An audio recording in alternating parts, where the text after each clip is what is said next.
Welcome. This is a tutorial for a program called Avogadro. Avogadro is a molecular visualization and editing tool that I will be using through the course to give you a better understanding of the molecule in three-dimensional space. Structure determines function a lot of times in biochemistry, and I think if you can be able to, well, if we can help you visualize some of these things, hopefully it'll help you learn more effectively. So to get Avogadro, you just do a quick Google search. You do a quick Google search, it will pull up the link to the website to download the software. Software is, all you have to do is click on that Get Avogadro link, download it, install it. Pretty self-explanatory. It has multiple platforms, so it's available on multiple platforms, so everyone should be able to have access to it. This is, if you run the program, this is what will pop up. In the middle you have your molecular visualization window, and on the right you have some side menus. These side menus are controlled by these two buttons here, the display settings and the tool settings, and if you want to shut them off or hide them, you can very quickly just click on there, or if you want to bring them back, you can quickly bring them back. Avogadro comes with numerous molecules that are installed with the software. If I go to C Program Files, Avogadro, Share, Avogadro, and Fragments. Here is the library. There's all different kinds of molecules in here. We will discuss numerous of these in class and give you examples, so this will give you hopefully a better, if when you're messing around with it, you can go in and do these things yourself, and I'll give you a better idea of what's going on. I'm going to pull up glutamic acid, glutamate, as a molecule. You can see that it pulls up. This is the visualization screen. Commonly, hydrogen is this light gray, oxygen is red, carbon is black, and then nitrogen is blue. So that's the general gist of molecule coloring. Sulfur is generally yellow as well. Actually, if I pull up a methionine or a cysteine, that probably gives a little bit better. Yeah, so here's a sulfur molecule. Again, oxygen red, carbon black, hydrogen smaller and gray, nitrogen blue. Oops.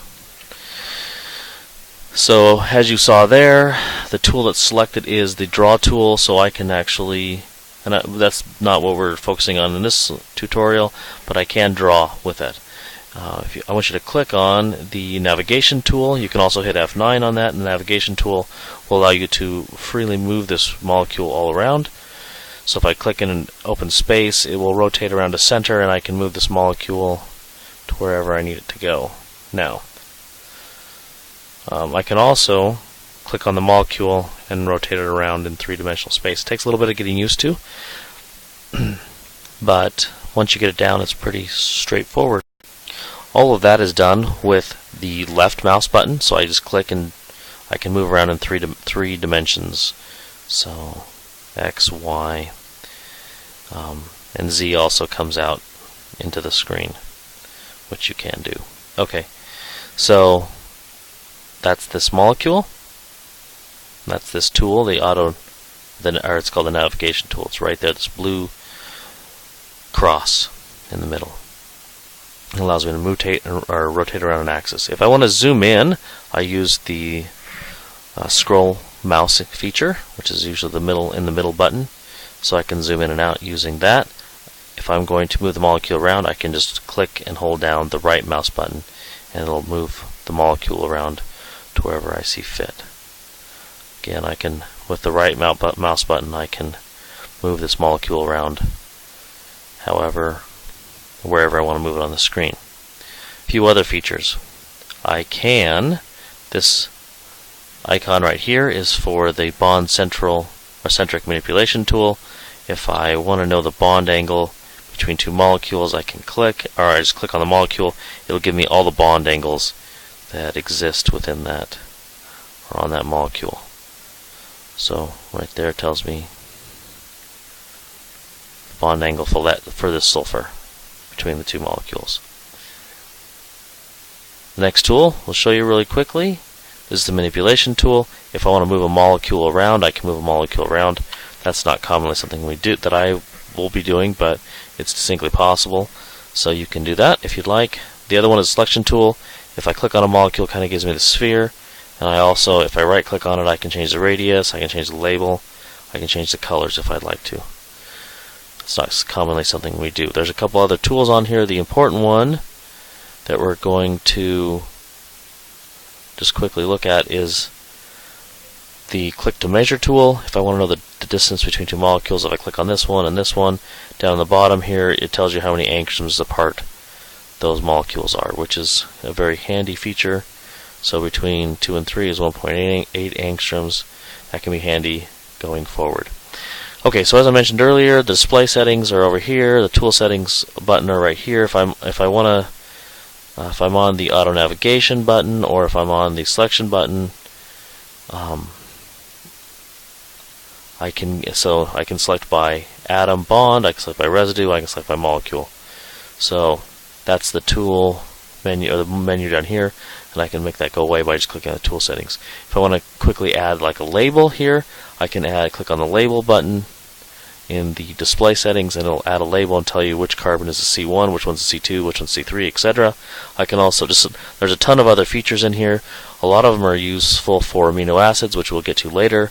Some of them that are immediately beneficial are the van der Waals spheres. It kind of gives you an idea of how close, if you have two molecules, you can see how close the radiuses are, and it'll allow you to determine if there's a van der Waal interaction between molecules. So these will also just give you different visualizations of the molecule and help. This gives you the XYZ orientation, that axes button, cartoon, and the some of the others in there, ribbon, wireframe, simple wireframe, stick, and surfaces. Those are all going to be very beneficial when we get into amino acids. For now, they're probably not going to be as beneficial, but they exist. Okay, so that's the tool. We will get into, I'll do a few more tutorials on it as we get going and as we discuss things, but that kind of gives you an idea. I would encourage you to sit down and learn this tool just for your learning's sake, and I will be using it in class. Hopefully it'll help give you an idea of what the molecules are doing. Again, structure determines function a lot of time in biochemistry, and this tool gives you an idea of what the structure of a molecule is, and therefore hopefully it'll facilitate you understanding what the function of that molecule is. Thanks for listening, and I look forward to talking to you in class.